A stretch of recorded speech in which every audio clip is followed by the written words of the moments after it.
So, the coronavirus is breaking out, and I'm stuck here on an island with it. And in addition, I'm staying in a hostel, in a room with 13 other people in it, and a couple of them have had direct contact with the coronavirus.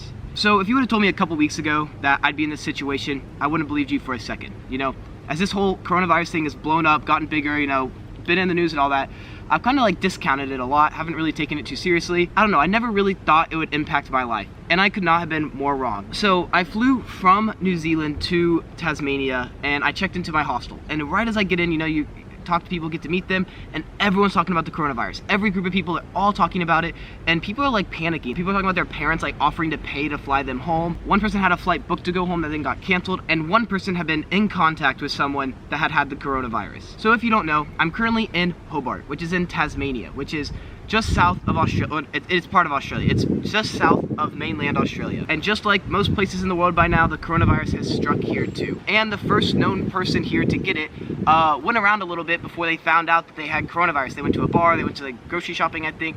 But somebody that I am staying with in my hostel was at the same bar at the exact same time as the carrier. In addition, someone else at my hostel works at the bar just next door to the bar that they went to. And a couple other people in the hostel had all been out that night at bars, out in public with this person who had coronavirus. I had no thought of getting exposed to it. And here I do, I show up in Tasmania and boom, right next to me, just 2 degrees from the coronavirus. Or is that 1 degree? I don't know.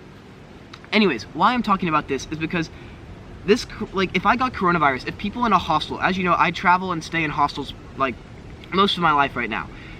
I don't know how you could contain the coronavirus or quarantine yourself in a hostel. Of all the people in this hostel, pretty much everybody is between the ages of like 20 to 30. So we're all very young, healthy people. The coronavirus won't kill us. We'll be fine if we get the coronavirus. I'm not worried about getting it for that reason. But if we do get it, it would be so hard for us to contain ourselves because we are literally living, like, what do? Do I contain myself in my room of 14 people that I'm living in? The hospitals aren't gonna take us because they're trying to save the hospitals for the elderly and the sick, the people who need the hospitals. And that just brings up the question, like, what do we do? Like, I don't know. For me, it was kind of a scary thought to think I was this close to being part of another mini coronavirus outbreak. If somebody had gotten the coronavirus from that person, brought it to our hostel, unknowingly, living in a room with everyone, like, then people are going from one hostel to the next. It would spread so fast, it would spread like lightning. That's just one example, but it makes you think of like how hard this thing is to contain. But that's not really like the biggest thing that's impacted me about this, you know. What's impacted me, or like,